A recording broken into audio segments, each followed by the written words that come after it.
welcome to All Things Property with Rach. Today we're going to talk about what you need to look at when you are buying a property.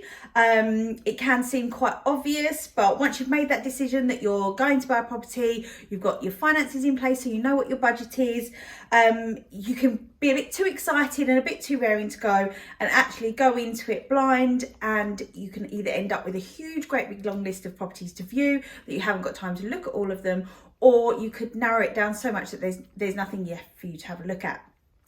Today we're going to be talking about what you should be thinking about when you start your search. Obviously, first things first is your budget. So you need to speak to somebody about your finances to find out what you can afford. But once you've done that and you've got your figure, your budget, and you've got your figure in mind, you then need to look a bit more at your search and be a bit more focused. Sit down and actually put down in writing your wants and needs from the property. These are different, so understand what it is that you want from a property and what your property has to have. This is a discussion, particularly if you're buying a property with somebody, and so once you've got your list, you then need to prioritise them. What you think is a priority might not be what your partner thinks is a priority. So it's really discussing those and coming to a mutual agreement and listing those in order from top priority down to something that you could actually live without. Whilst you're having this discussion, there's lots of things to think about, but the main thing is really looking at what purpose this property is going to serve for you, how long you want to be in the home, and what might change in that time. So sort of work out your long-term plan and then work backwards from that. In terms of planning, you need to look at how long you think you're going to stay at a property. Is it 5 years, 10 years, and what's going to change within that time? So if you're a young single couple, you might at the moment be looking at a property close to bars, gyms, restaurants and nightlife.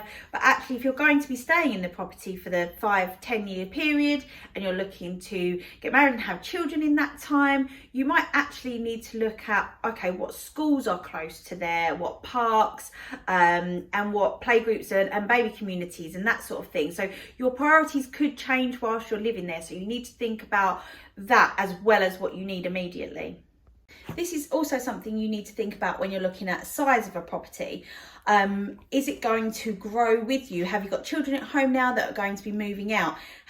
Does the property fit size-wise with your long-term plan as well as your situation at the moment? The next thing you need to narrow down is your search area. Particularly if you're moving to a new area, make sure you do your research. Drive around the town, walk around the town, go to the shops, parks, find out where the local schools are and their Ofsted report if that's something that's important to you, and maybe from your place of work drive to the town after work to see what your commute would be like. Make sure you do all your research and you know exactly where it is you want to move to. Different roads and areas in a town can suit you or be more beneficial to you than others. So make sure that you are speaking to people in the local area. Social media sites are great for this, to get on local community sites on social media and have a chat with people that actually live in the town to work out really what will be best for you. So now you've got your wants and needs in order of priority and you know your budget, you can then marry the two together. It's not always possible to be able to get everything that you need and want in the area that you want for the budget that you've got. So you do have to be a little bit flexible, but this is where your prioritizing comes in.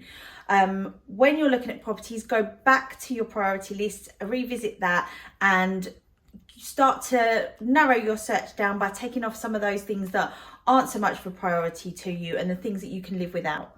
Lastly, a good point to remember, particularly if you're struggling to find the size of the property that you want for your budget in the right location, it's always cheaper to build space than it is to buy it. So have a look at some properties that maybe you could extend or have got the potential for you to go up or out, and make that space yourself rather than buying it. I hope this has helped and give you a bit of information and a few tips when you're buying a property and where to start. As ever, if you've got any questions, do please get in touch, leave a comment below, give me a call or drop me a message, and don't forget to like and subscribe.